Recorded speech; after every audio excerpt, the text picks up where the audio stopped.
ইসলাম। সম্মানিত সুধী, আজকে মহান মে দিবস, আজকে শ্রমিকদের অধিকারের আদায়ের দিবস। আজকে আমরা এই জন্য মে দিবসে প্রেস ক্লাবের সামনে আমরা ঐক্যবদ্ধ হয়েছি। আজকের এই মানববন্ধন এবং শ্রমিক সমাবেশের সম্মানিত সভাপতি জনাব আব্দুল গফুর ভাই, সাম্যবাদী দলের সংগ্রামী সাধারণ সম্পাদক হানিফুল কবির এলিজা এবং সঙ্গীত ফেডারেশনের সাধারণ সম্পাদক ফয়েজ এবং আমাদের বিশিষ্ট শ্রমিক নেতা আলম ভাই সহ আপনারা যারা সদস্য এই সমাবেশে একসাথে হয়েছেন তাদের সবাইকে সংগ্রামী এবং মে দিবসের শুভেচ্ছা জানাচ্ছি।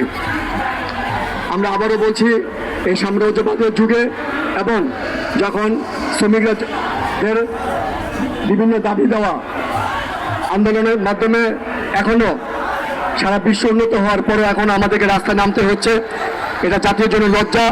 এবং আমি বাংলাদেশ সরকারের কাছে আহ্বান করব, শ্রমজীবী মানুষের যে কল্যাণকর যে দাবিগুলো, ন্যূনতম 30,000 টাকা মাসিক বেতন, মেডিকেল ভাতা এবং আবাসন প্রকল্প, তাদের জন্য যে থাকার ব্যবস্থা, সেই ব্যবস্থা করে দেওয়া হবে।